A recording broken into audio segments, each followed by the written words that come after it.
जय हिंद। सबसे पहले आप सभी को हमारे 75वें गणतंत्र दिवस की हार्दिक हार्दिक शुभकामनाएं, है ना। तो एक बार सब साथ में बोलेंगे, भारत माता की। अच्छा, गणतंत्र दिवस क्यों मनाया जाता है ये क्लियर है सभी को? आज हम जो सब्जेक्ट्स पढ़ रहे हैं या जो सब्जेक्ट मैं पढ़ा रहा हूं आपको, इंडियन पॉलिटी, उसकी नींव ही क्या है? हमारा गणतंत्र है। क्यों? क्योंकि 26 जनवरी 1950 को आपका क्या लागू कर दिया गया था? भारतीय संविधान, है ना, जिस सब्जेक्ट्स की हम स्टडी कर रहे हैं। और उसी दिन से हम क्या मनाते आ रहे हैं? गणतंत्र दिवस मना रहे हैं। गणतंत्र का होने का मतलब है कि हम संप्रभु हैं। संप्रभु अपने केंद्रीय मामलों के लिए, आंतरिक मामलों के लिए और बाह्य मामलों के लिए। सारे डिसीजन मेकर कौन है? हम स्वयं हैं, है ना। कोई बाहरी देश का हम पर हस्तक्षेप या शासन नहीं है। ये हमें एक संपूर्ण गणतंत्र बनाता है। इसीलिए हम क्या मनाते हैं? गणतंत्र दिवस मनाते हैं। तो ये डाउट तो किसी को नहीं है ना कि गणतंत्र दिवस क्या होता है, स्वतंत्रता दिवस। इतने समझदार तो हैं इस एकेडमी के बच्चे, है ना। चलिए, तो हमने लास्ट लेक्चर में क्या पढ़ा था?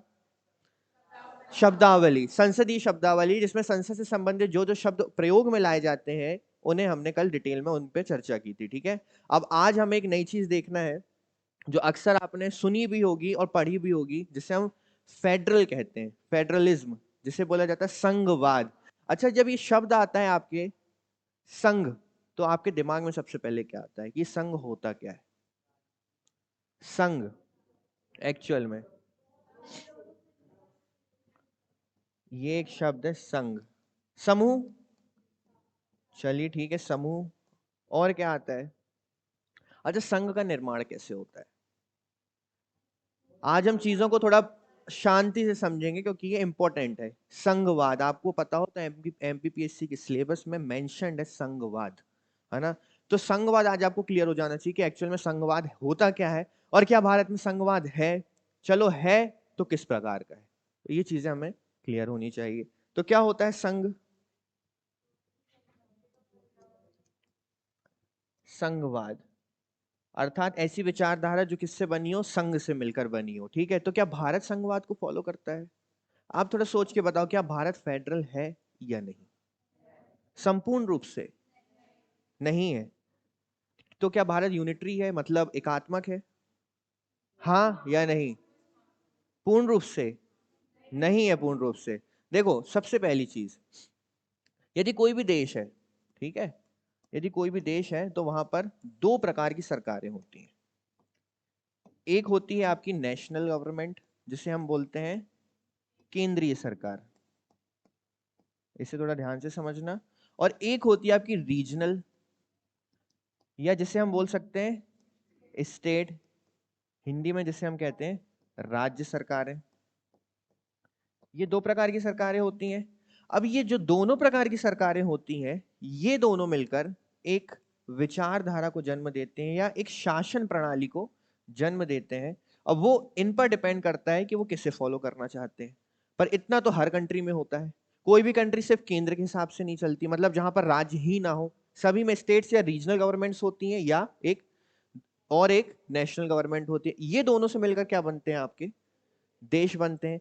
अब इन दोनों के सामने दो विचारधारा का ऑप्शन होता है। एक होता है आपका यूनिटरी, जिसे हम बोलते हैं एकात्मक शासन, एकात्मक शासन। और दूसरा होता है आपका फेडरल, जिसे हम कहते हैं संघवाद या संघ, संघ का शासन। ये दोनों ऑप्शन होते हैं कि एक कंट्री किसे फॉलो करना चाहती है, वो एकात्मक शासन को फॉलो करना चाहती है या वो संघवाद को फॉलो करना चाहती है। अब ये उसके ऊपर डिसीजन है। अच्छा, इन दोनों में अंतर क्या होता है? तो इन दोनों का अंतर हम समझ लेते हैं। जो आपका एकात्मक शासन होता है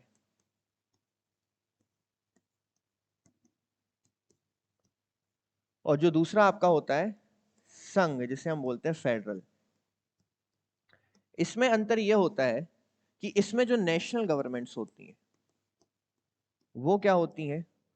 पावरफुल होती हैं। कैसी होती हैं? पावरफुल। क्यों पावरफुल? क्योंकि शासन की अधिकतम शक्तियां किसके पास होती हैं?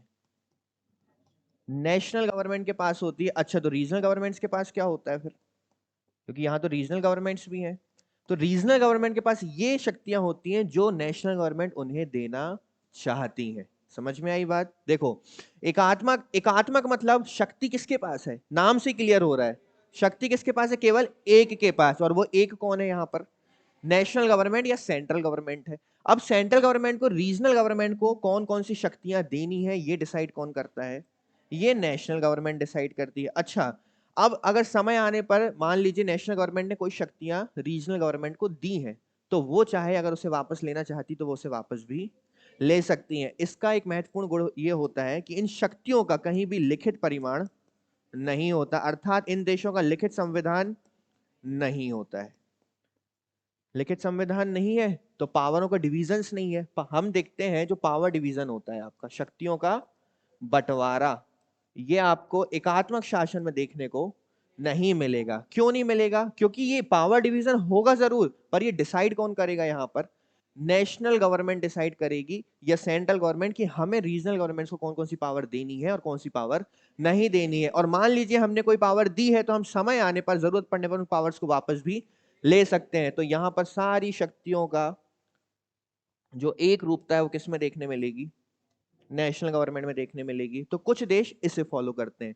अच्छा, इसे कौन फॉलो करता है? तो आपको एग्जांपल में देखने मिलेगा जापान फॉलो करता है, फिर आपको चाइना देखने मिलेगा जो फॉलो करता है, इसके बाद स्वीडन फॉलो करता है, नॉर्वे फॉलो करता है। ऐसे बहुत से देश हैं जो किसको फॉलो करते हैं? एकात्मक शासन व्यवस्था को फॉलो करते हैं। तो मेरा सवाल यह है कि क्या भारत एकात्मक व्यवस्था को फॉलो करता है, हाँ या नहीं? नहीं, अभी मान के चलते हैं नहीं, पर आपको देखने मिलेगा कि भारत में एकात्मकता के गुण पाए जाते हैं, पर भारत कंप्लीटली एकात्मक यूनिटरी गवर्नमेंट को फॉलो नहीं करता। अब दूसरा प्रकार जो हमने देखा कौन सा? फेडरल, संघ। सबसे पहले देखा हूं, मुझे ये बताओ क्या भारत एक संघ है? देखो, फेडरेशन, क्या भारत एक फेडरेशन है या नहीं? कहां लिखा है? यदि भारत एक फेडरेशन है तो कहां लिखा है, बताइए। लिखा है, क्या लिखा है? आर्टिकल 1 में यूनियन लिखा है। भारत क्या है? Union of state. भारत एक राज्यों का संघ है। उसमें लिखा है भारत एक फेडरेशन है, भारत एक संघ है, ये लिखा है क्या आर्टिकल 1 में? फेडरेशन और यूनियन ऑफ स्टेट, दोनों में बहुत बड़ा अंतर है। कैसे? देखते हैं। देखो, फेडरेशन एक शब्द से बना है जिसका नाम है फीडस। क्या नाम है? फीडस। ओ साइलेंट है, ठीक है। तो इसमें फीडस, फीडस का हिंदी अर्थ होता है समझौता। क्या होता है? समझौता। अच्छा, यहाँ किस प्रकार के समझौते की बात हो रही है? तो इसमें बात हो रही है कि यहाँ पर जो देश हैं या राज्य हैं, ये मिलकर क्या करते हैं? एक समझौता करते हैं और एक फेडरेशन का क्या करते हैं? निर्माण करते हैं। यानी इसमें बहुत छोटे छोटे देश या छोटे छोटे राज्य मिलकर एक कंट्री का निर्माण करेंगे। छोटे छोटे राज्य हुए, उन्होंने कंट्री का निर्माण किया और उसे बोला गया फेडरेशन। क्यों? क्योंकि उन्होंने आपसी में क्या किया है? समझौता किया है, ठीक है। तो जब अंबेडकर जी से सवाल पूछा गया कि भारत में भी तो यही है, सभी राज्य मिलकर एक स्टेट का निर्माण करते हैं, मतलब एक देश का निर्माण करते, तो ये तो संघ हुआ। तब अंबेडकर साहब ने बोला कि ये हमारा जो देश है ये फेडरेशन नहीं है, हम किसी समझौते का प्रमाण या उदाहरण नहीं है, हम पहले से थे, हम बस एकजुट मिलकर एक यूनियन का क्या करते हैं? निर्माण करते हैं। तो हम कोई फेडरेशन नहीं है। हाँ, हालांकि आपको अभी फेडरेशन के कुछ गुण हमारे संविधान में देखने को मिलेंगे, हमारी विचारधारा में देखने मिलेंगे, पर यदि बोला जाए कि क्या भारत कंप्लीटली फेडरेशन है, तो इसका जवाब होगा नहीं। क्या भारत कंप्लीटली एकात्मक या यूनिटरी को फॉलो करता है? नहीं। अब समझना, इसका एग्जांपल एक और बताता हूं आपको। मान के चलिए कि तीन देश हैं, ए, बी, सी, ये तीनों छोटे छोटे स्टेट्स हैं या देश हैं, ठीक है। और एक पावरफुल कंट्री है वाई। अब वाई चाहे तो इन पर क्या कर सकता है? अटैक कर सकता है, इन्हें एक्वायर कर सकता है। अब ये पावरफुल नहीं है क्योंकि ये छोटे छोटे हैं और अलग अलग हैं, तो ये चाहे तो एकजुट मिलकर क्या बना सकते हैं? एक फेडरेशन बना सकते हैं, ताकि ये क्या हो सके? मजबूत बन सके, ठीक है। अभी मजबूत बन जाएंगे। पर हम जैसे कि जानते हैं कि फेडरेशन एक क्या है? समझौता है। तो समय आने पर इनमें से जो भी चाहे वो इस फेडरेशन से क्या हो सकता है? अलग हो सकता है। तो मुझे आप एक चीज बताइए, क्या भारत में राज्य हमारे सेंट्रल से अलग हो सकते हैं? क्या भारत में राज्यों को आजाद होने का या अलग होने का अधिकार प्राप्त है? तो भारत फेडरेशन हुआ? इसलिए भारत ने कंप्लीटली फेडरेशन को फॉलो नहीं किया। तो भारत ने फॉलो किसे किया? यूनियन ऑफ स्टेट को। भारत एक कैसा है? राज्यों का संघ है। और हमने इस चीज को लिख दिया आर्टिकल नंबर 1 में साफ साफ की भारत, इंडिया वर्सेस भारत क्या होगा? राज्यों का संघ होगा। ये साफ तौर पर हम लिख देते हैं। और किसी भी राज्य के पास, जो कि ये राज्यों का संघ है, और किसी भी राज्य के पास भारत से मुक्त होने का, अलग होने का अधिकार नहीं है, चाहे वो स्वीकार हो उन्हें, चाहे वो स्वीकार ना हो। ये होता है आपका फेडरलिज्म। ठीक है, इसमें कोई प्रॉब्लम है तो बताओ, इसमें यदि कोई पॉइंट समझ में ना आया हो। है कोई प्रॉब्लम? नहीं है? चलिए आगे बढ़ते हैं। इसके बाद हम देखते हैं कि भारत ने राज्यों के संग जो पॉलिसी है इसको फॉलो क्यों किया। आपको क्या लगता है इसको फॉलो क्यों किया होगा हमारी कंट्री ने, या हमारे उस समय के जो संविधान निर्माता थे उन्होंने फेडरेशन की जगह यूनियन ऑफ स्टेट को क्यों अपनाया?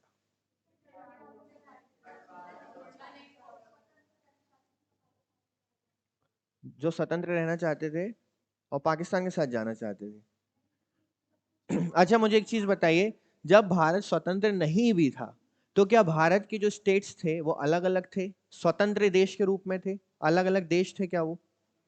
नहीं थे। वो हमेशा से अंग किसके रहे हैं? भारत के रहे हैं, है ना। हमारे जो भारत का जो क्षेत्र है उसके वो अंग रहे हैं।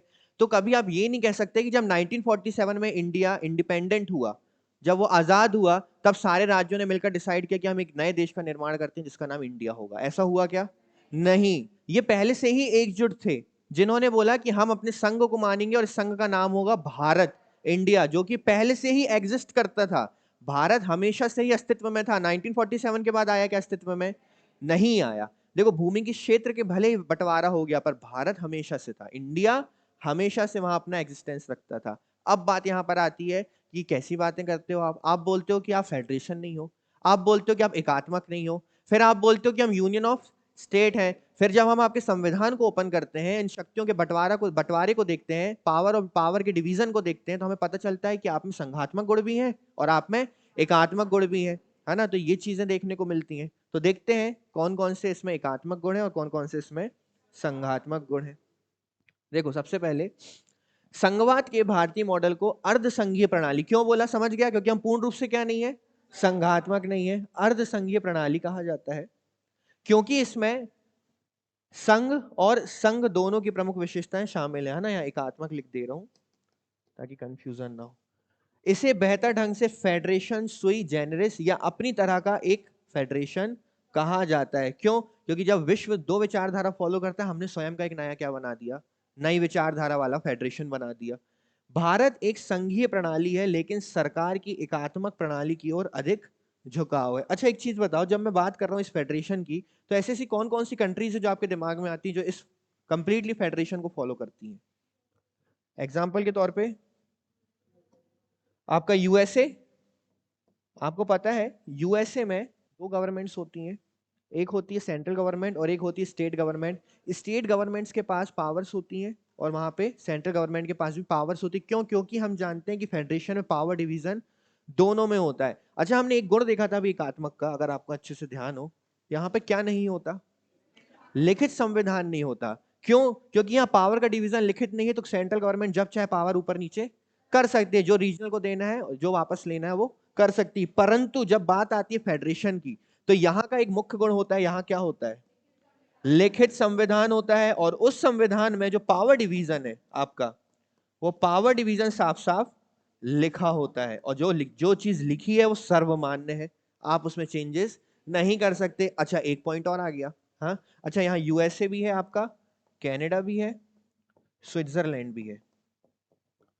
मैं इंडिया इसलिए नहीं लिख रहा हूं क्योंकि इंडिया कंप्लीटली फॉलो इसको नहीं करता है। अच्छा पावर डिवीजन लिखा हुआ है। अब मुझे एक चीज बताइए, यहां पर लिखा है लिखित संविधान में पावर डिवीजन है। अब अगर सेंट्रल गवर्नमेंट चाहे तो इस लिखित संविधान में चेंजेस करके पावर्स को अपने पास भी ले सकती है। इसीलिए एक गुण और होता है इसका, वो होता है कठोर संविधान। ये इसका प्रमुख गुण है, कठोर संविधान। चलो हम नेक्स्ट स्लाइड में देख लेते हैं इसके गुण कौन कौन से होते हैं फेडरेशन के। पहला गुण क्या देखा हमने? लिखित संविधान। सबसे पहला गुण होता है इसका लिखित संविधान, जो होना ही चाहिए। ध्यान से समझना इस चीज को। लिखित संविधान की महत्वता क्यों है या ये अनिवार्य क्यों है? क्यों है? ताकि जो शक्तियों का बंटवारा हो वो क्या हो? लिखा हो। शक्तियों का बंटवारा। अच्छा, किसके मध्य शक्तियों की बंटवारे की बात हो रही है?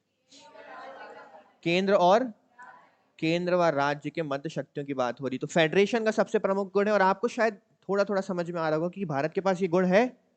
तो भारत के पास पहला गुण है। इसका मतलब आपको ये चीज पता चल गई कि संघात्मक की एक चीज को तो भारत फॉलो करता है। दूसरी चीज देखते हैं, दूसरा गुण हमने क्या देखा? कठोर संविधान होना चाहिए। कठोर संविधान। अच्छा, कठोर संविधान की आवश्यकता क्यों पड़ी? ताकि ये जो शक्तियों का बंटवारा है, जो सेंट्रल गवर्नमेंट है, उस समय आने पर इसमें चेंजेस करके अधिक शक्तियां अपने पास ना रख सके। इसके लिए क्या होना चाहिए? कठोर संविधान होना चाहिए। कठोर संविधान होगा तो अमेंडमेंट करना मुश्किल होगा, और अमेंडमेंट करना मुश्किल होगा तो शक्तियों में ज्यादा चेंजेस बार बार नहीं किए जा सकते। क्योंकि अगर हर 4 साल में यूएसए में गवर्नमेंट चेंज होगी, तो हर 4 साल बाद एक नए प्रेसिडेंट आकर शक्तियों को क्या करेंगे? मैन्युपुलेट करेंगे कि ये हमें चाहिए और स्टेट को ये दे दो। ठीक है। तीसरी चीज जो मोस्ट इंपॉर्टेंट है, अगर आपको एक फेडरेशन बनना है, वो है आपकी स्वतंत्र न्यायपालिका। स्वतंत्र न्यायपालिका फेडरेशन में क्यों इंपॉर्टेंट है? एक संघ में स्वतंत्र न्यायपालिका की आवश्यकता क्यों पड़ती है? बताएगा कोई? देखो एक चीज बताओ, यहां पर बोला गया क्या होना चाहिए? कठोर संविधान। चलो मान लिया बहुमत प्राप्त करके किसी ने कठोर संविधान को भी चेंज करके, अमेंडमेंट करके शक्तियों को क्या किया? मैनिपुलेट किया, या किसी ऐसे कानून को पारित करने की या ऐसी शक्ति को अपने पास रखने की कोशिश की जो हमेशा से राज्यों का विषय रहा है। तो ऐसी स्थिति में राज्य किसके पास जाएंगे? न्यायपालिका। और चलो ये भी ठीक है, मान लो आपको जैसे पता है हमारे यहाँ पर जैसे बंगाल में सरकार है, ठीक है, टीएमसी की, तृणमूल कांग्रेस की सरकार है, ममता बनर्जी मुख्यमंत्री बनकर बैठी हुई है। आपने अक्सर न्यूज में देखा होगा कि जो केंद्र सरकार है या मोदी सरकार से उनकी उनकी उनसे नहीं बनती। पता है, हर चीज को लेकर कन्फ्लिक्शंस होते हैं, चाहे अब वो रेलवे का विवाद हो, शिक्षा का विवाद हो, या फंड्स नहीं आते हैं, बजट नहीं आता है, हर चीज को लेकर शिकायत रहती है, तो लड़ाई चलती रहती है। और ऐसे केवल हमारे वेस्ट बंगाल में नहीं है, जहां जहां पर आपको देखने मिलेगा केंद्र से हटकर दूसरी पार्टी की सरकार है, वहां पे आपको थोड़े बहुत कन्फ्लिक्शन या वाद विवाद देखने को मिलेंगे। अब इन वाद विवादों को निपटारा कौन करेगा? इन वाद विवादों को कौन सुलझाएगा? तो उसके लिए चाहिए स्वतंत्र न्यायपालिका। देखो मैंने एक शब्द केवल न्यायपालिका नहीं बोला, मैंने क्या बोला? स्वतंत्र। क्योंकि अगर ये स्वतंत्र नहीं होगी तो इस पे मैन्युपुलेशन या पावरफुल कौन रहेगा ऊपर बैठ के? केंद्र रहेगा। तो फिर वो विवाद और बढ़ सकता है, या हमेशा डिसीजन किसके पक्ष में आएगा? केंद्र सरकार के पक्ष में आएगा। तो न्यायपालिका किस प्रकार की होनी चाहिए? तो फेडरेशन में न्यायपालिका होनी चाहिए स्वतंत्र। अब फेडरेशन का एक गुण होता है कि फेडरेशन से आप हो सकते हैं क्या? अलग। और ये जो गुण होता है ये हमारे भारतीय संघवाद में नहीं है। ठीक है, हम कोई भी समझौते का उदाहरण नहीं है। भारत किसी भी प्रकार के समझौते का उदाहरण नहीं है। इसलिए भारत से कोई भी राज्य कभी भी, ना आज ना कल ना किसी संशोधन के द्वारा, कभी भी अलग नहीं हो सकता है। क्लियर है ये चीजें? चलिए आगे बढ़ते हैं। भारत एक संघीय प्रणाली है, लेकिन सरकार की एकात्मक प्रणाली की ओर अधिक झुकाव है ना?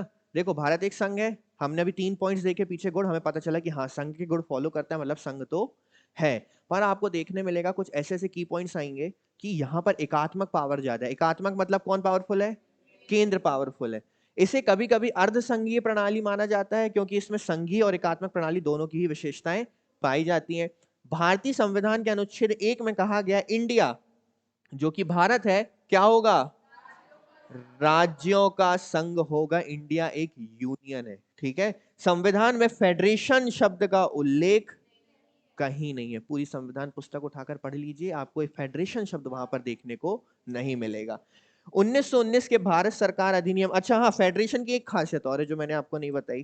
फेडरेशन की एक खासियत है द्विसदन। क्या खासियत है? द्विसदन। अच्छा, द्विसदन यहां बात हो रही है केंद्रों में केंद्र का सदन और राज्यों में राज्य का सदन। क्यों? क्योंकि हमें पता है पावर डिवीजन हुआ है, तो एक सरकार कहां बैठेगी? एक सरकार कहां बैठेगी? केंद्र में बैठेगी। हमसे जब ये सवाल पूछा जाता है कि आप बोलते हो कि आप यूनियन हो, है ना, पर आप में संघात्मक गुण भी देखने को मिलते हैं, आप कंप्लीटली बता दो आप यूनियन हो या संघ हो। कहते हैं देखो भाई साहब, हम संघ भी हैं, हम यूनियन भी हैं। क्यों? हम यूनियन इसलिए क्योंकि हम मिलकर एक संघ का निर्माण करते हैं, और संघ हम इसलिए हैं क्योंकि हमने स्टेट में अलग अलग गवर्नमेंट बैठा के रखी हो, हमारा एक मुख्यमंत्री होता है, और सेंट्रल में हमने गवर्नमेंट अलग बैठा के रखी, वहां पे हमारा प्रधानमंत्री होता है। इस प्रकार से हम सामने वाले को जवाब दे सकते हैं। ये सारे जवाब दिए गए हैं क्योंकि जब समय समय पर जब संविधान सभा से सवाल किए गए। 1919 के भारत सरकार अधिनियम द्वारा आधुनिक भारत में संघवाद के तत्वों को पेश किया गया, जिसमें केंद्र और प्रांतीय विधायकों के बीच शक्तियों का क्या किया गया था। आपको पता है हमने 1919 में द्विसदन व्यवस्था देखना शुरू कर दी थी। 1919 में, फिर 1935 में प्रांतीय सरकार होती थी, फिर एक होती थी केंद्रीय सरकार। 2 सदनों की व्यवस्था की गई थी।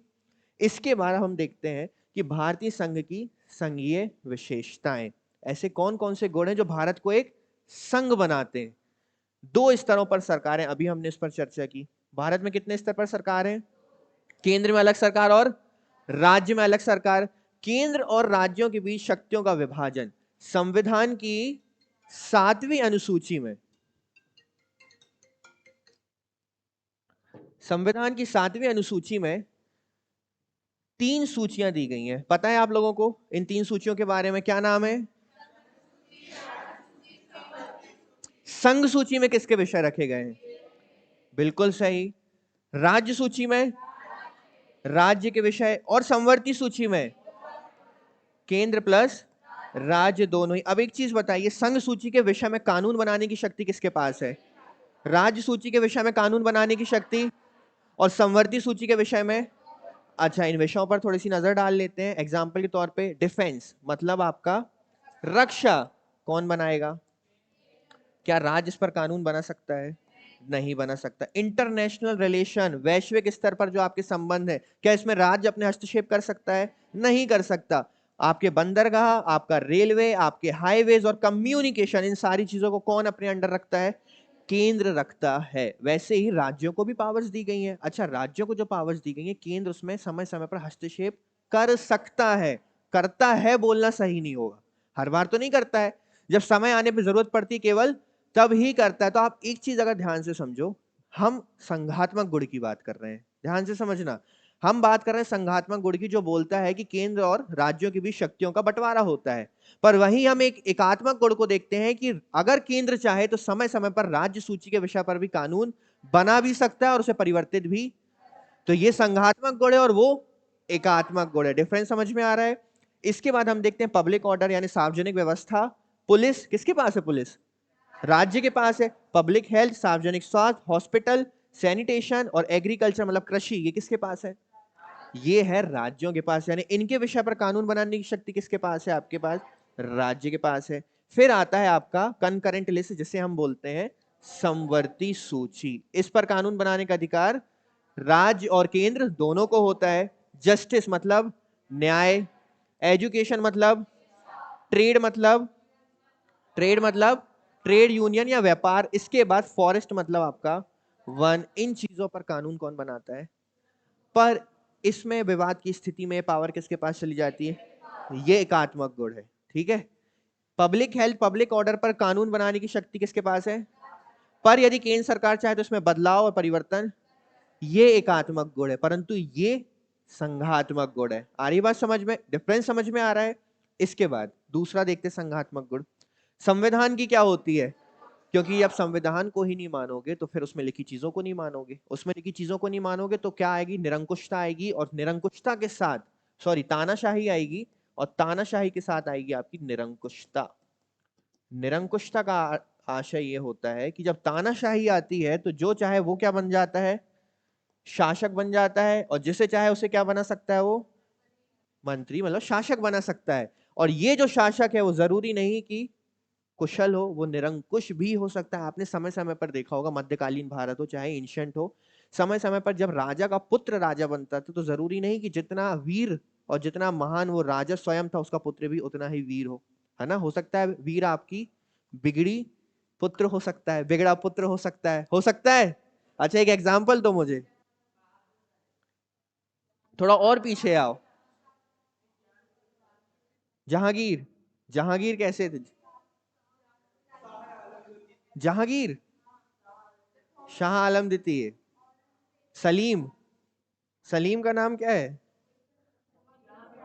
सलीम का मूल सलीम मूल नाम ही है। सलीम को हम किस नाम से जानते हैं? जहांगीर। जहांगीर बिगड़ गए थे? बिगड़े हुए ही थे। ठीक है, बिगड़ेंगे क्या? कोई हम हमारी संगत में थोड़ी थे जो बिगड़ जाएंगे। संविधान की क्या होनी चाहिए?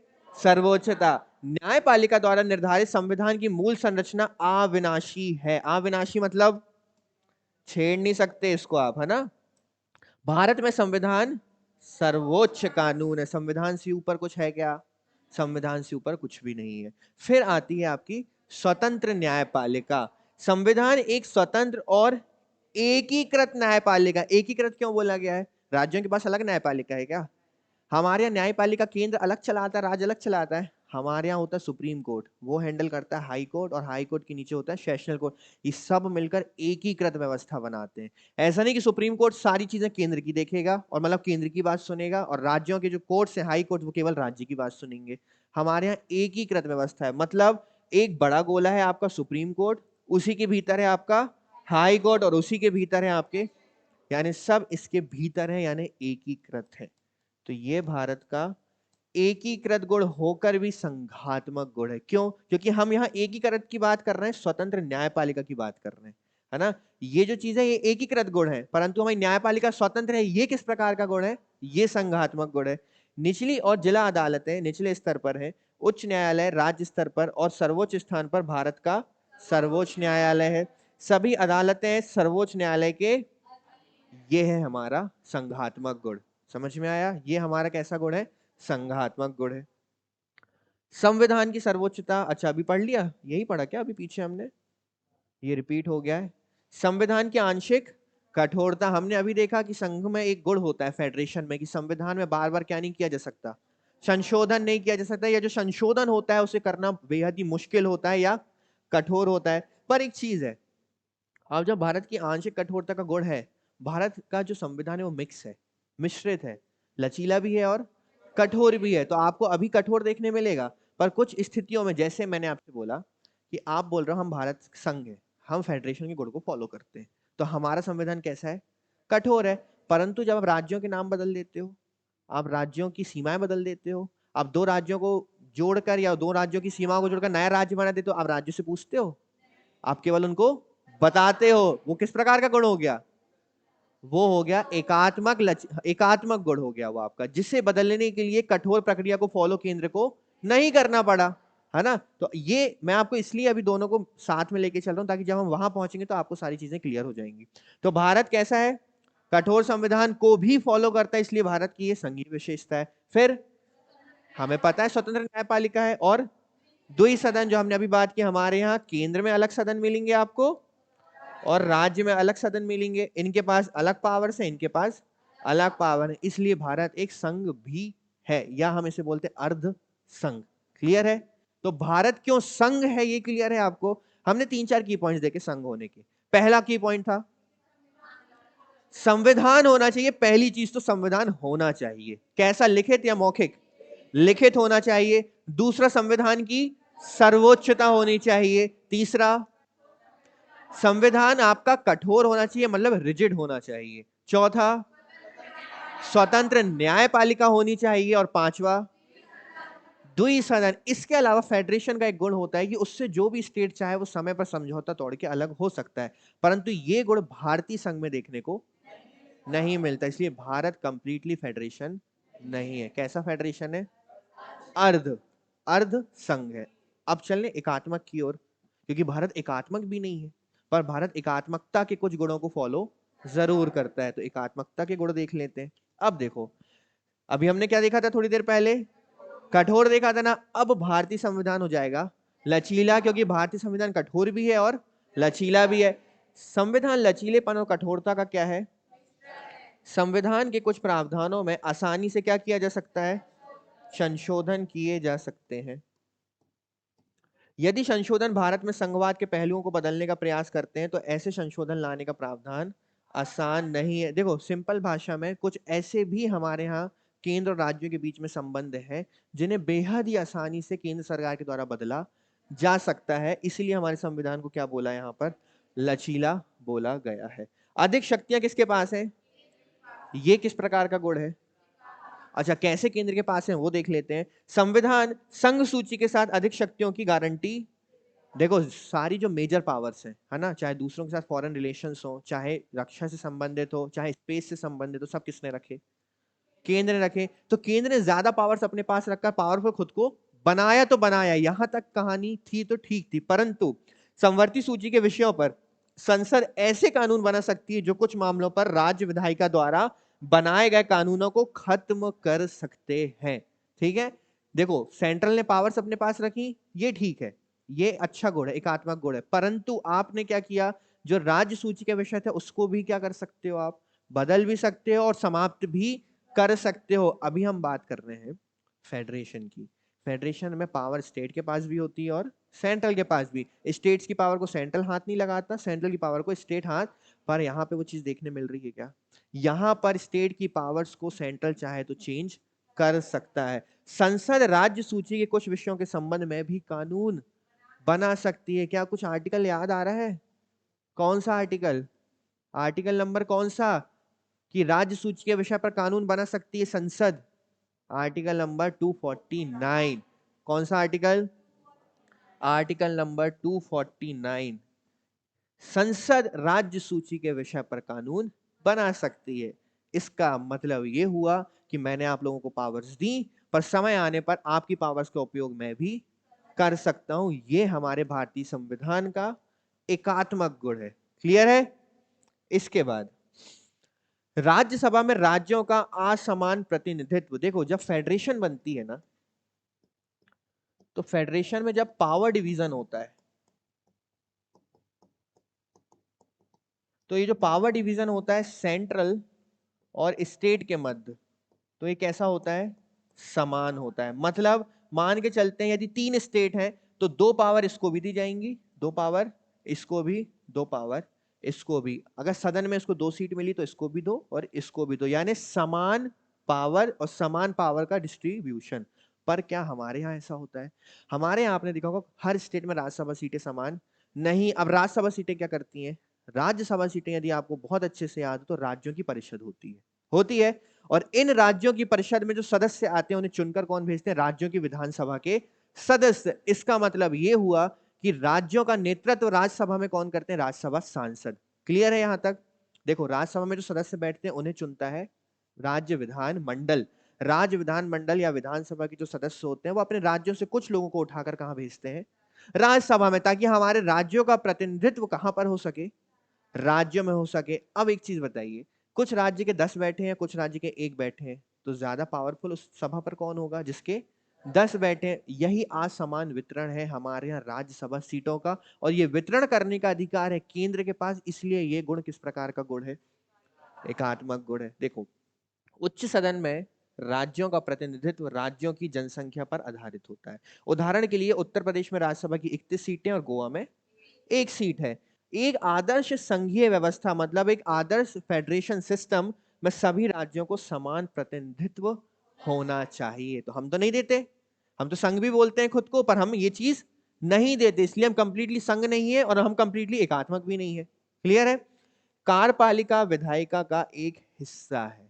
फेडरेशन में कार्यपालिका अलग होती है। मैंने आपको बताया था जब हमने संसदीय प्रणाली पढ़ी थी कि कार्यपालिका के सदस्य अलग, विधायिका के सदस्य, पर हमारे यहाँ दोनों ही एक होते हैं। और ये एक अच्छा गुण है क्योंकि दोनों में सामंजस्य बना रहता है। भारत में केंद्र और राज्य दोनों में कार्यपालिका और विधायिका एक ही हिस्सा है। यह सरकार के विभिन्न अंगों के बीच शक्तियों के विभाजन के सिद्धांत के विरुद्ध है, क्योंकि विधायिका की शक्ति भी एक ही के पास है और कार्यपालिका की शक्ति भी उसी के पास है। यहां वो बोलता है कि विभिन्न अंगों के बीच शक्तियों का जो विभाजन होना चाहिए वो तो हो ही नहीं रहा है, क्योंकि विधायिका किसी और के पास होनी थी और कार्यपालिका किसी और के पास होनी थी, पर यहाँ दोनों ही शक्तियां एक के पास है ना। तो ये उस सिद्धांत के विरुद्ध है। और ये किस प्रकार का गुण हो गया, एकात्मक गुण हो गया। इसके बाद लोकसभा राज्यसभा से अधिक शक्तिशाली है। राज्यसभा है राज्यों की परिषद, यानी राज्यों का जो सदस्य है वो आकर बैठते हैं आपके राज्यसभा में, जो आपके विधानसभा के सदस्यों द्वारा भेजे जाते हैं। परंतु जब पावर की बात आती है, डिसीजन मेकिंग की बात आती है, विधेयकों को पारित करने की बात आती है, तो ज्यादा पावरफुल कौन है, लोकसभा है। और लोकसभा यानी केंद्र सरकार। क्लियर है, यानी प्रधानमंत्री का दल, यानी प्रधानमंत्री का हाउस हो गया वो। तो पावरफुल हो गया कौन, केंद्र या राज्य, केंद्र हो गया। इसलिए ये क्या हो गया, एकात्मक हो गया। एकात्मक शब्द का मतलब मैं आपको बार बार बता देता हूं कि एकात्मक मतलब जो शक्तियां ऊपर वाले के पास हो, दोनों के पास समान ना हो। किसके पास हो, ऊपर वाले के पास हो, तो उसे बोलते हैं एकात्मक गुण, और जब दोनों के ही पास समान शक्तियां हैं तो वो क्या हो गया? संघात्मक गुण। हमारी व्यवस्था में लोकसभा उच्च सदन से अधिक शक्तिशाली है और दोनों सदनों को असमान शक्तियां संघवाद के सिद्धांत के विरुद्ध है, क्योंकि संघवाद कहता है कि दोनों ही सदनों के पास समान शक्तियां होनी चाहिए, पर यहां पर ऐसा नहीं देखने मिलता है। फिर आती आपातकालीन शक्तियां। आपातकालीन शक्तियां केंद्र के पास है कि राज्य के पास? केंद्र के पास है। इसका उपयोग राज्य करते हैं, केंद्र करते हैं? क्या आपातकालीन शक्तियों का उपयोग करके केंद्र राज्यों में शासन चला सकता है? बस बात खत्म, संघवाद की विचारधारा समाप्त हो गई यहाँ पे, क्योंकि संघवाद में ये चीज होती नहीं है। संघवाद में आप कभी राज्यों पर शासन नहीं कर सकते, पर आपातकालीन शक्ति जो केंद्र के पास है, इसके तहत वो राज्यों पर शासन या राष्ट्रपति शासन कर सकते हैं। केंद्र को आपातकालीन शक्तियां प्रदान की जाती हैं। जब आपातकाल लगाया जाता है तो केंद्र का राज्यों पर नियंत्रण बढ़ जाता है। इससे राज्यों की स्वायत्तता क्या हो जाती है? और एक फेडरेशन कभी नहीं चाहेगा कि उसके जो मेंबर्स हैं उसमें किसी कोई भी कमजोर बने और दूसरा पावरफुल बने या हम पावरफुल बने। फेडरेशन सबको समान पावर्स देता है, पर यहां हम ना फेडरेशन है ना हम एकात्मक है। फिर आती है एकीकृत न्यायपालिका। हम इसके बारे में पहले चर्चा कर चुके हैं कि भारत में न्यायपालिका कैसी है। केंद्र और राज्य स्तर पर कोई अलग अलग न्यायपालिका नहीं। अब इसमें आप कंफ्यूज मत होना कि नहीं हमने तो पढ़ा है, एक होता है केंद्र में सुप्रीम कोर्ट और एक होता है हाई कोर्ट। तो बेटा ये राज्यों का बनाया हुआ कोर्ट नहीं है, है ना, ये केंद्र के द्वारा बनाया गया और ये किसके अंडर में आता है? सुप्रीम कोर्ट के अंडर में आता है। इसलिए हम इसे बोलते हैं एकीकृत व्यवस्था। और अगर मैं अभी बोल देता यहां पर स्वतंत्र न्यायपालिका, स्वतंत्र न्यायपालिका, तो ये किस प्रकार का गुण हो गया? अब संघीय गुण हो गया। स्वतंत्र न्यायपालिका संघीय गुण है, परंतु एकीकृत न्यायपालिका आपका एकात्मक गुण है। फिर आती है एकल नागरिकता। आपको पता होना चाहिए कि यूएसए में सेंट्रल की जो सिटीजनशिप है वो अलग होती है और राज्यों की सिटीजनशिप। अच्छा, हमने इसे अपनाकर सही किया है गलत किया? आज आप देख रहे हो जो देश के हाल कुछ हैं कुछ स्टेट्स पे, जैसे आपने देखा कि कर्नाटक में कुछ लोग बोलते हैं कन्नड़ में पानी मांगो तो पानी देंगे, बोलते हैं। कुछ लोग बोलते हैं कि आपकी जो दुकान का बिल बोर्ड है उस बिल बोर्ड को कन्नड़ में होना चाहिए 80%, 20% आप किसी भी लैंग्वेज में लिखो, वरना उस बिल बोर्ड को आपने देखा कैसा तोड़ा गया। अगर ये नहीं होता तो वो दिन भी हमें देखना पड़ता है कि शायद उस स्टेट की गवर्नमेंट दूसरे हिंदी भाषी या दूसरे भाषी राज्य के लोगों को वहां एंट्री नहीं करने देते या सदस्यता ही नहीं देते। क्यों? क्योंकि जब सिटीजनशिप अलग अलग हो जाती तो राज्यों के पास अधिकार हो जाता है कि किसको एंट्री देना है और किसको एंट्री नहीं देना। फिर आपको आईडी कार्ड दिखाना पड़ता। वो बोलते मध्य प्रदेश नहीं घुस सकते, वापस लौट जाओ। फिर हम भी बोलते कर्नाटक, हम ऐसा नहीं बोलते, हम ऐसा नहीं बोलते। क्यों? क्यों नहीं बोलते? पहली चीज तो हम हृदय प्रदेश है, मध्य प्रदेश हृदय है और हृदय हमारा बहुत बड़ा है, हम तो सभी को स्थान देते हैं। तो हमारे यहाँ भाषा, देखो हिंदी भाषा सब बहुत प्यारी है ना, पर हिंदी भाषी लोग कुछ ज्यादा प्यारे हैं। मानते हो इस बात को? मानते हो कि नहीं मानते हो? हमें भाषाओं को लेके कभी लड़ना ही नहीं है, हम तो कुछ भी बोल देते हैं, है ना। हमने कभी बोला क्या उर्दू हमसे मिलकर बनी? बनी है कि नहीं बनी है? उर्दू हिंदी और फारसी से बनी है। उर्दू इतनी खूबसूरत क्यों है? उर्दू के शब्द इतने खूबसूरत क्यों? क्योंकि उसमें हिंदी मिक्स है ना। तो हिंदी की तो बात ही निराली है ना। तो हम तो सभी को एंट्री देते, पर संविधान सभा के निर्माताओं को पता था कि ये चीजें हो सकती हैं, इसलिए दोहरी नागरिकता का हमें सिस्टम ही नहीं रखना है। अब इससे क्या हुआ? भारत में नागरिकों को केवल एकल नागरिकता उपलब्ध है। वे राज्य के नागरिक भी नहीं हो सकते। अलग राज्य के नागरिक वो हम नहीं बोल सकते हम मध्य प्रदेश के नागरिक हैं, हम नहीं कह सकते हम गुजरात या फिर यूपी के नागरिक हैं, हम भारत के नागरिक हैं। कहाँ के नागरिक हैं? भारत के। इससे राष्ट्रीयता की भावना को बढ़ने में मदद मिलती है। मैं कभी नहीं बोलता मैं मध्य प्रदेशी हूं, मैं क्या बोलता हूं? मैं भारतीय हूं। हम क्या बोलते हैं? हम क्या है? भारतीय हैं। क्योंकि यह क्षेत्रीय और सांस्कृतिक मतभेदों के बीच एकता स्थापित करता है। यह राष्ट्र के किसी भी हिस्से में आवाजाही और निवास की स्वतंत्रता जैसे मौलिक अधिकार को भी बढ़ाता है। वरना कल को हम किसी नए स्टेट में बस नहीं पाते जब तक वो स्टेट हमें क्या नहीं देता? नागरिकता नहीं देता। अभी तो जहां माने घूमो, जहां माने घर बना लो, जहां माने अपनी दुकान खोल लो, है ना। क्लियर है? ये भारत में किस प्रकार का गुण है? आपका एकात्मक गुण है। इसके बाद राज्यपाल की नियुक्ति। अब राज्यपाल बैठते राज्य में है ना, और उसकी नियुक्ति कौन करता है? राष्ट्रपति। किसी राज्य का राज्यपाल राज्य में केंद्र के प्रतिनिधि के रूप में कार्य करता है। राज्यपाल की नियुक्ति राज्य सरकार नहीं करता, कौन करता है? तो जब राज्य का प्रतिनिधि बन रहा है तो राज्य सरकार को करना था। अगर राज्य सरकार करती तो वो संघवाद हो जाता, पर यहाँ पे हम एकात्मक गुण की बात कर रहे हैं, इसलिए पावर किसके पास है? केंद्र के पास है। नए राज्यों का गठन, अभी हमने बोला फेडरेशन में राज्य से पूछे बिना कुछ नहीं हो सकता, पावर डिवीजन इस प्रकार से की जाती। पर हमारे यहाँ संसद जो चाहे कर सकती है। नया राज्य बनाना है, बना दिया। नाम बदलना है, बना दिया। भूमि बदलना है, क्षेत्र बदलना है, बदल दिया। दो राज्यों को मिलकर एक राज्य बनाना है, बना दिया। एक राज्य से दो राज्य बनाना है, बना दिया। जो करना है कर दिया, बस राज्यों से नहीं पूछा, केवल राज्यों को बताया। ठीक है, राज्यों को बताया जाता है कि हम आपका नाम बदलने वाले, हम आपके इस क्षेत्र को लेकर नया राज्य बनाने वाले, और राज्य उसमें कुछ भी बोले हम उस बात को मानने के लिए बाध्यकारी नहीं है। संसद के पास राज्य के क्षेत्र को बढ़ाकर या घटाकर राज्य के क्षेत्र को बदलने की शक्ति है, या किसी राज्य का नाम भी बदल सकता है। और राज्य से पूछा नहीं, इसलिए किस प्रकार का गुण है? एकात्मक गुण है। संघ में किसी की हिम्मत हो जाए करके दिखा दे बिना राज्य से चर्चा किए, क्योंकि राज्य इतना पावरफुल होता है कि उससे पूछे बिना या उसकी परमिशन के बिना आप चीजें चेंज नहीं कर सकते। फिर बात आती है अखिल भारतीय सेवाएं। आईएएस और आईपीएस कहाँ जाकर अपॉइंट, मतलब कहाँ जाकर बैठते हैं, शासन करते, शासन नहीं बोलना चाहिए, अपनी सेवाएं देते हैं। राज्यों में देते हैं, राज्यों में बैठते हैं, जिलों में बैठते हैं राज्यों के जाके, पर उन्हें चुनने का काम कौन करता है? केंद्र सरकार द्वारा जो एग्जाम लिया जाता है, आईएएस आईपीएस आदि अखिल भारतीय सेवाओं के माध्यम से केंद्र राज्यों की कार्यकारी शक्तियों में हस्तक्षेप करता है। ये सेवाएं पूरे देश में प्रशासन में एक रूपता भी प्रदान करती है। एकीकृत चुनाव मिशनरी, राज्यों में और केंद्रों में चुनाव कराने वाला केवल एक ही है, इलेक्शन कमीशन ऑफ इंडिया। राज्यों के लिए कोई अलग कमीशन बना है? अब मैं आपको क्लियर कर देता हूं, राज्यों में भी चुनाव आयोग होता है, पर वो राज्यों के चुनाव नहीं करवाता। देखो, जो आपका इलेक्शन कमीशन है ये कराता है आपका केंद्र के चुनाव जो अभी अप्रैल में होने वाले, और राज्य के चुनाव। केंद्र का मतलब हो गया आपके लोकसभा के चुनाव, राज्य का मतलब हो गया आपके विधानसभा के चुनाव। फिर बात आती है कि चुनाव आयोग जो राज्य का होता है वो क्या करता है? तो क्या करता है वो? जो आपका राज्य का इलेक्शन कमीशन होता है ये आपके पंचायतों के और नगरीय स्वशासन के क्या करवाता है? चुनाव कराता है। नगरीय स्वशासन के चुनाव, ये दूसरा वाला शाह लग गया यहाँ पे। नगरीय स्वशासन। भारत का चुनाव आयोग भारत में केंद्र और राज्य दोनों स्तरों पर स्वतंत्र और निष्पक्ष चुनाव कराने के लिए जिम्मेदार है। इलेक्शन कमीशन के सदस्यों की नियुक्ति किसके द्वारा की जाती है? क्या केंद्र से पूछा गया किसको बैठाना है? क्या सॉरी, राज्य से पूछा गया किसको बैठाना है? क्या राज्य से पूछा जाता है आप ही बता दो इलेक्शन कमीशन किसको बनाया जाए? कौन अपॉइंट करते हैं? मतलब किसने किया? केंद्र ने किया। राज्यों के विधेयकों पर वीटो, ये पावर भी किसके पास है? राष्ट्रपति दादाजी, अभी तो मुर्मू जी हैं। किसी राज्य का राज्यपाल कुछ प्रकार के विधेयकों को राष्ट्रपति के विचार के लिए आरक्षित कर सकता है। देखो सिंपल चीज है, आपको पता होगा जिस प्रकार से कोई बिल पारित होता है जब लोकसभा राज्यसभा राष्ट्रपति, वैसे ही विधानसभा राज्यपाल पास, है ना? और जिसमें विधान परिषद है तो विधानसभा विधान परिषद राज्यपाल। अब राज्यपाल इसमें क्या करते हैं, कुछ विधेयकों को रोक कर रख लेते हैं किसकी स्वीकृति के लिए? राष्ट्रपति, क्योंकि राष्ट्रपति मालिक होता है किसका? राज्यपाल का। राज्यपाल, बोला जाता है स्टेट में राष्ट्रपति का एजेंट होता है कौन? राज्यपाल।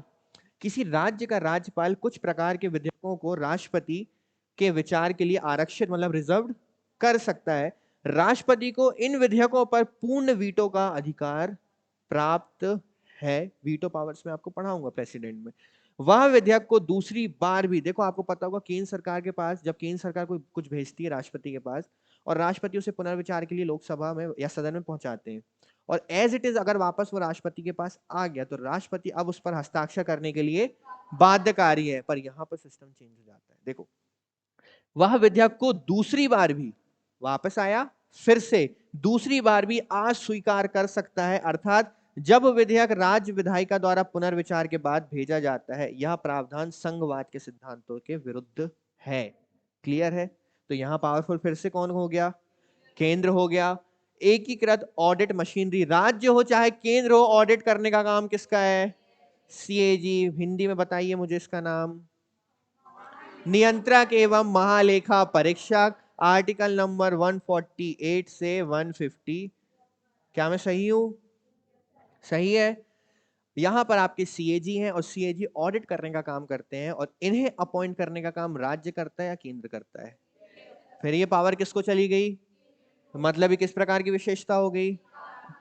प्रमुख अधिकारियों को हटाने की शक्ति राज्य सरकार या राज्य विधायिका के पास राज्य स्तर पर भी कुछ प्रमुख सरकारी अधिकारियों जैसे राज्य के चुनाव आयुक्त उच्च न्यायालय के या राज्य के सार्वजनिक सेवा के अध्यक्ष को हटाने का अधिकार नहीं है। देखो, राज्य चुनाव आयोग राज्य में बैठे, ठीक है, आपके उच्च न्यायालय के न्यायाधीश भी राज्य के भीतर है, परंतु जब बात आती है इन्हें हटाने की तो वो पावर किसके पास है?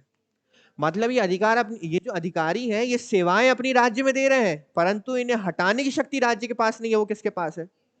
तो ये किस प्रकार का गुण हो गया? तो अब मुझे बताओ, क्या भारत संघात्मक है? क्या भारत पूर्ण संघात्मक है? क्या भारत अर्ध संघात्मक है? हाँ, तो क्या भारत पूर्ण एकीकृत है? क्या भारत अर्ध एकीकृत है? क्या भारत संघवाद और एकीकृत दोनों का ही मिश्रण है? तो बिल्कुल है। और भारत एक राज्यों का संघ है। क्यों? क्योंकि हम कभी किसी राज्य को अलग होने की परमिशन नहीं देते हैं, और भारत किसी भी समझौते का उदाहरण नहीं है। तो आपको अच्छे से क्लियर हुआ संघवाद क्या होता है? क्लियर है? आज से आपसे कोई पूछे संघ क्या होता है और संघ और आपके एकीकृत व्यवस्था में क्या अंतर है, तो समझ में आ जाएगा कि एकात्मक क्या होता है और संघ क्या होता है, और भारत दोनों प्रकार से किससे फॉलो करता है और दोनों प्रकार से कैसे फॉलो नहीं करता है। जब मैं बोलूं स्वतंत्र न्यायपालिका तो वो बन गया संघात्मक, जब मैं बोलूं एकात्मक या एकीकृत न्यायपालिका तो वो बन गया एकात्मक गुण। तो भारत दोनों ही है, भारत दोनों ही है, और भारत सबसे बेहतर है।